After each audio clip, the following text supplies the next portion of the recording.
Friends, எல்லாருக்கும் வணக்கம். இன்றைக்கி நம்மளோட சேனலில் நம்மளுடைய சப்ஸ்கிரைபர்ஸ் நிறைய பேர் ரொம்ப நாளாக என்கிட்ட கேட்டுட்ருக்கிற சத்து மாவு ரெசிபி தான் நம்ம பார்க்க போகிறோம். இந்த சத்து மாவை குழந்தைங்கள்லேருந்து பெரியவங்க வர எல்லாருமே தாராளமாக சாப்பிட்லாம். இதில் மொத்தம் 18 தானியங்கள் வச்சு இந்த சத்து மாவு நான் பண்ணியிருக்கேன். இது என்னென்ன அப்படிங்கிறத முதல்ல நம்ம பார்க்கலாம். அது என்னென்ன அளவுகளில் நான் சேர்த்து செஞ்சுருக்கேன் அப்படிங்கிறத தொடர்ந்து வீடியோவை பார்த்து தெரிஞ்சுக்கோங்க. இது கேழ்வரகு, அடுத்ததா திணை, இது மக்காச்சோளம், வெள்ளை சோயா பீன்ஸ், முந்திரி பருப்பு, சிகப்பரிசி, ஜவ்வரிசி,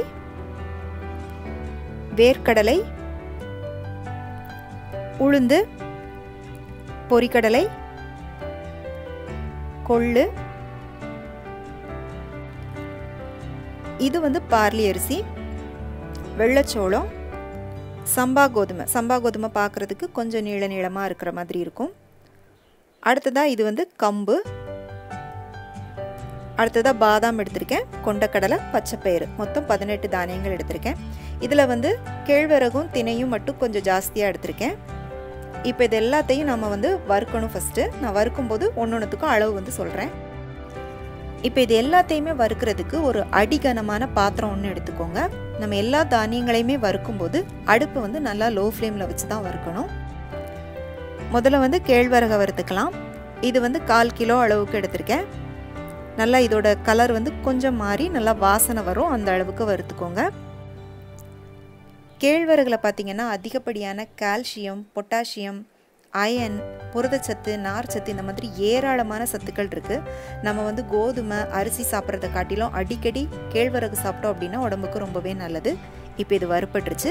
இதை எடுத்து நம்ம வேறு பிளேட்டுக்கு மாற்றி வச்சுக்கலாம். அடுத்ததாக திணை வறுத்துக்கலாம்.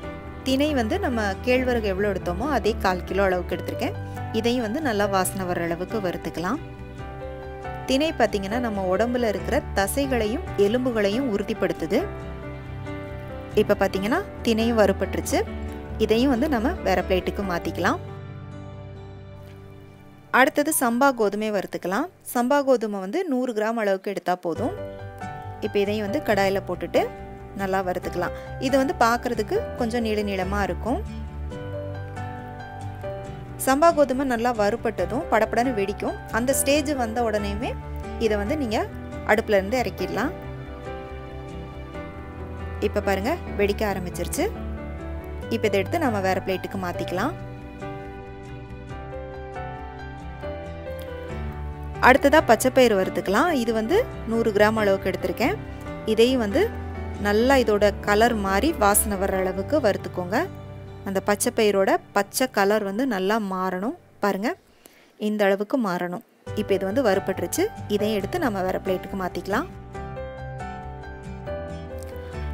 அடுத்ததாக உளுந்து வறுத்துக்கலாம். இது 100 கிராம் அளவுக்கு எடுத்திருக்கேன். நான் வெள்ளை உளுந்து எடுத்திருக்கேன். நீங்கள் தோலோடு இருக்கிற அந்த முழு உளுந்து எடுத்துக்கலாம். அதுவும் உடம்புக்கு ரொம்பவே நல்லது. இப்போ இதையும் நல்லா கொஞ்சம் கலர் மாதிரி வாசனை வர்ற அளவுக்கு வறுத்துட்டு வேறு பிளேட்டுக்கு மாற்றி ஆற விட்டுக்கோங்க.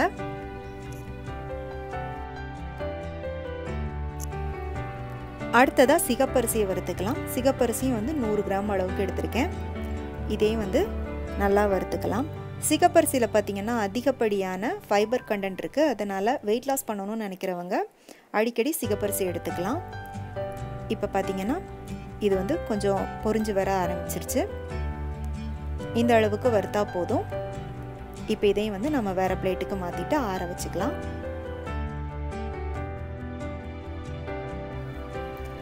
அடுத்ததாக வெள்ளைச்சோளம் வறுத்துக்கலாம். இதுவும் அதே 100 கிராம் அளவுக்கு எடுத்துக்கோங்க. அந்த சோளத்தோட வெள்ளை கலர் நல்லா மாறுற அளவுக்கு வறுத்துக்கோங்க. பாருங்கள், இப்போ கொஞ்சம் கலர் மாறி வந்திருக்கு. இப்போ இதை எடுத்து வேறு பிளேட்டுக்கு மாற்றிக்கலாம்.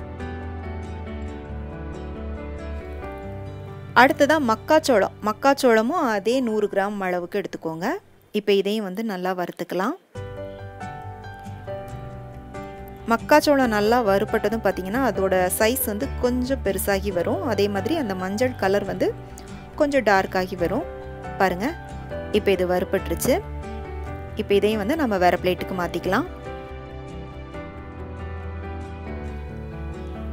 அடுத்ததாக கம்பு வறுத்துக்கலாம். கம்பும் 100 கிராம் அளவுக்கு எடுத்திருக்கேன். இதையும் வந்து நம்ம நல்லா வறுத்துக்கலாம். கம்பு வந்து நம்ம உடம்புல கெட்ட கொழுப்பு சேர்றதை வந்து தடுக்குது. அதே மாதிரி நம்ம உடம்புல வந்து தசைகளுக்கு நல்ல ஒரு இறுக்கத்தை தருது. இப்போ பார்த்திங்கன்னா கம்பு நல்லா வறுப்பட்டதும் கொஞ்சம் பொரிஞ்சு வர ஆரம்பிக்கும். அந்த நேரத்தில் இதை வந்து அடுப்புலேருந்து இறக்கிடுங்க. இப்போ இது வறுப்பட்டுருச்சு. இதையும் வேறு பிளேட்டுக்கு மாற்றிக்கலாம். அடுத்ததாக சோயாபீன்ஸ். இதுவும் வந்து 100 கிராம் அளவுக்கு எடுத்திருக்கேன். இதையும் வந்து நல்லா வறுத்துக்கலாம். சோயாபீன்ஸ்லேயும் பார்த்திங்கன்னா அதிகப்படியான புரதச்சத்து இருக்குது. இப்போ சோயாபீன்ஸ் நல்லா வறுப்பட்டதும் கொஞ்சம் அதோட மேல் தோல் வந்து வெடிக்க ஆரம்பிக்கும். அந்த ஸ்டேஜ் வந்ததும் இதை அடுப்புலேருந்து இறக்கிடுங்க. இப்போ இது வறுப்பட்டுருச்சு. அடுத்ததாக கருப்பு கொண்ட கடலை. இதுவும் வந்து 100 கிராம் அளவுக்கு எடுத்திருக்கேன். இதையும் வந்து நல்லா வறுத்துக்கலாம்.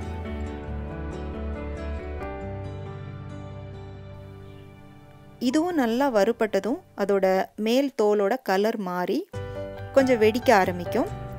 அந்த ஸ்டேஜ் வந்ததும் இதை அடுப்புலேருந்து இறக்கிடுங்க. இப்போ இது வறுப்பட்டுருச்சு. இதையும் வேறு பிளேட்டுக்கு மாற்றிக்கலாம்.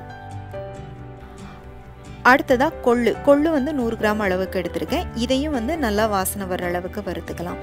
கொள்ளு பார்த்திங்கன்னா நம்ம உடம்புல இருக்கிற தேவையற்ற தண்ணீரை வந்து வெளியேற்றுது. அதே மாதிரி கொழுப்பை வந்து குறைக்குது. அதனால் நம்ம வெயிட் லாஸ் பண்ணணும்னு நினைக்கிறவங்க அடிக்கடி வந்து கொள்ளு எடுத்துக்கலாம். இப்போ இதுவும் நல்லா வறுப்பட்டுருச்சு. இதையும் வந்து நம்ம வேறு பிளேட்டுக்கு மாற்றிக்கலாம். அடுத்ததாக 100 கிராம் அளவுக்கு வேர்க்கடலை. இது ஏற்கனவே வறுத்த வேர்க்கடலை, அதனால் இதை லைட்டாக வறுத்தா போதும். வேர்க்கடலை வந்து ஆப்ஷனல், உங்களுக்கு வேணும் அப்படின்னா போட்டுக்கோங்க, இல்லைனா வேண்டாம். இப்போ இது வறுப்பட்டுருச்சு. இதையும் எடுத்து நம்ம வேறு பிளேட்டுக்கு மாற்றிக்கலாம். அடுத்ததாக ஜவ்வரிசி வந்து 50 கிராம் அளவுக்கு எடுத்திருக்கேன். இதையும் வந்து நம்ம வறுத்துக்கலாம். ஜவ்வரிசி வந்து நல்லா கொஞ்சம் பொரிஞ்சு வரும் வெள்ளை கலரில், அந்த அளவுக்கு வறுத்துக்கோங்க. ஜவ்வரிசி சேர்க்கும்போது கஞ்சிக்கு வந்து ஒரு நல்ல கொழப்பு தன்மை கிடைக்கும். அதுக்காக தான் சேர்க்குறது. வேண்டாம் நினைக்கிறவங்க ஸ்கிப் பண்ணிக்கோங்க. இப்போ இது வறுப்பட்டுருச்சு. இதையும் எடுத்து வேறு பிளேட்டுக்கு மாற்றிக்கலாம். அடுத்ததாக பார்லி அரிசி 50 கிராம் அளவுக்கு எடுத்திருக்கேன். இதையும் வந்து கொஞ்சம் நல்லா இதோட கலர் மாறுற அளவுக்கு வறுத்துக்கலாம். இந்த பார்லி அரிசியை வந்து வெயிட் லாஸ் பண்ணுறவங்க மட்டும் இல்லை, குழந்தைங்கள்லேருந்து பெரியவங்க வரை எல்லாருமே தாராளமாக எடுத்துக்கலாம். இதில் வந்து கேன்சரை தடுக்கக்கூடிய ஆன்டி கேன்சர் ப்ராப்பர்ட்டி வந்து நிறையவே இருக்குது. இப்போ இதுவும் வறுப்பட்டுருச்சு. இதை எடுத்து நம்ம வேறு பிளேட்டுக்கு மாற்றிக்கலாம். அடுத்ததாக 100 கிராம் பொரிக்கடலை, 50 கிராம் பாதாம், 50 கிராம் முந்திரி பருப்பு. இந்த மூணையும் ஒன்றா சேர்த்தே வறுத்துக்கலாம். இதோட வாசனைக்காக நான் வந்து ஒரு 7-8 ஏலக்காய் சேர்த்துருக்கேன். நான் வந்து ரொம்ப கொஞ்சமாக தான் சேர்த்துருக்கேன். இந்த அளவு சத்து மாவுக்கு பார்த்திங்கன்னா மொத்தம் 10 கிராம் வரைக்கும் நீங்கள் வந்து ஏலக்காய் சேர்த்துக்கலாம். வேணும்னா கொஞ்சமாக சுக்கு கூட சேர்த்துக்கோங்க. இதில் வந்து பாதாமும் முந்திரியும் ஆப்ஷனல், நீங்கள் வந்து வேணும்னா சேர்த்துக்கோங்க. பொரிகடலை சேர்க்கும்போது கஞ்சியோட டேஸ்ட் வந்து ரொம்ப நல்லாயிருக்கும். இப்போ இதுவும் வறுப்பட்டுருச்சு. இதையும் வந்து நம்ம வேறு பிளேட்டுக்கு மாற்றிக்கலாம். இப்போ எல்லாத்தையும் வறுத்தெடுத்தாச்சு. இதெல்லாம் வறுக்கிறது ரொம்ப முக்கியம். நல்லா நான் சொன்ன மாதிரி அடுப்பை மீடியமில் வச்சுட்டு கொஞ்சம் டைம் கொடுத்து நல்லா வறுத்தெடுத்துக்கோங்க. அப்போ தான் வந்து கஞ்சியோட ஃப்ளேவரும் நல்லாயிருக்கும். நீங்கள் வந்து ரொம்ப நாள் ஸ்டோர் பண்ணி வச்சு இதை வந்து யூஸ் பண்ண முடியும். இப்போ இதை நல்லா ஆற விட்டுட்டு மிஷினில் கொடுத்து திரிச்சு எடுத்துகிட்டு வந்துடலாம். இப்போ மிஷினில் கொடுத்து மாவு திரிச்சு வாங்கிட்டு வந்தாச்சு. இந்த சத்து மாவை வச்சு கஞ்சி மட்டும் இல்லை, நிறைய ரெசிபி பண்ணலாம். அது என்னென்ன அப்படிங்கிறத அடுத்தடுத்த வீடியோவில் நான் உங்களுக்கு சொல்லித்தரேன். மிஷினில் கொடுத்து வாங்கினதுனால நல்லா ஃபைன் பவுடராக இருக்குது. அதனால் இதை குழந்தைங்கள்லேருந்து பெரியவங்க வர தாராளமாக எல்லாருக்குமே கொடுக்கலாம். இந்த சத்து மாவு வந்து ஒரு சிப்லாக் பேக் இல்லைனா ஏர்டைட் கண்டெய்னரில் போட்டு ஃப்ரிட்ஜில் ஸ்டோர் பண்ணி வச்சுக்கோங்க. தேவைக்கு ஏற்ற மாதிரி எடுத்து யூஸ் பண்ணிக்கோங்க. 6 மாதம் ஆனாலும் எதுவுமே ஆகாது. கண்டிப்பாக இந்த ரெசிபி உங்கள் எல்லாருக்கும் ரொம்ப பிடிச்சிருக்கும் அப்படின்னு நம்புகிறேன். பிடிச்சிருந்துச்சு அப்படின்னா லைக் பண்ணிவிட்டு உங்கள் ஃப்ரெண்ட்ஸ் அண்ட் ஃபேமிலிக்கு ஷேர் பண்ணுங்கள். மீண்டும் வேறொரு ரெசிபியோடு சந்திக்கிறேன். நன்றி, வணக்கம்.